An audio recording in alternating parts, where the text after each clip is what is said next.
Dahil sa umunoy pagpapakalat ng maling impormasyon ukol sa kalusugan ni Pangulong Bongbong Marcos, inaresto kagabi ang dating broadcaster na si Jay Sonza. Pero kinwestiyon ng kanyang abogado ang paraan at timing ng pag-aresto. Nakatutok si John Consulta.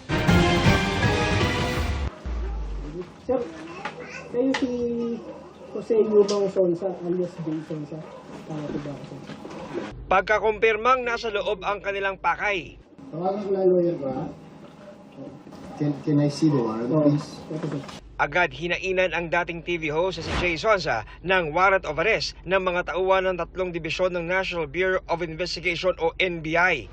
Binabasa ni Sonza ang warrant habang nasa cellphone ang kanyang abogado nang bigla siyang natigilan. Para pala ito sa kasong unlawful use of means of publication at unlawful utterance na wala umanong piyansa. Non-bailable ba yung ano? Yung unlawful use? Kasi sabi kanina doon sa sa branch 118. Pero siguro sir, i-reserve nyo na lang po yung mga arguments ninyo sa korte.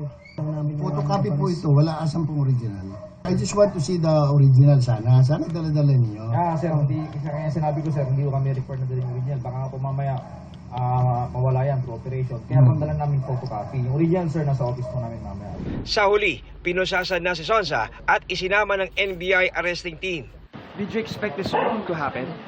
No, I was ready to post my bail kanina. Opo. Kaya lang, wala pang warrant kanina eh. Okay. That's why I'm surprised they have a warrant tonight. Uh-huh. The judge was not supposed to be in the office kanina. Nakalagay dito, non-bailable. We know the process naman eh. Oo. Ano masasabi niyo din, sir? No, we will go through the process, no problem. Pagdating sa NBI headquarters sa Pasay City, tila naghahabol sa hininga si Sonza. May medication po kayo, sir. Bumagal ang lakad at napaupo. Wala mong wheelchair dyan. Hindi na po ako nakakalakad talaga ng mahaba eh.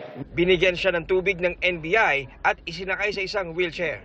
Ito mga kapuso, kailangan ng bigyan ng wheelchair ng NBI si Sir Jay Sonza dahil medyo hirap na siyang maglakad at medyo nakakapos na hininga kung kaya't ito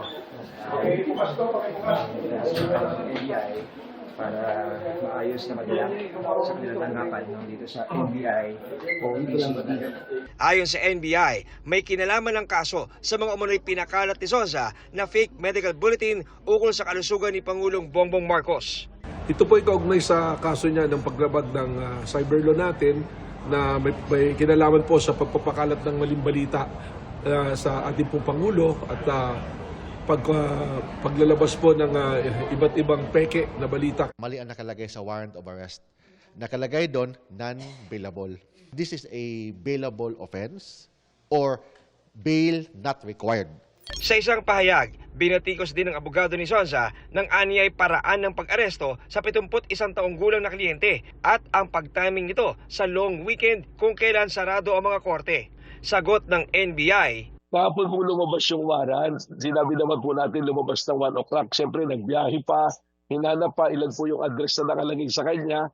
Ginabot po ng gabi. Kagabi rin inilipat sa NBI Detention Facility sa Muntinlupa si Sonza. Inaasahang sa Lunes ay iaharap siya sa Pasay Regional Trial Court na nag-issue ng warrant. Pinuri naman ng Malacanang ang mabilis na pag-aresto ng NBI, sabay paalalang pananagutin sa batas ang mga nagpapakalat ng maling impormasyon. John Consulta, nakatutok 24 oras.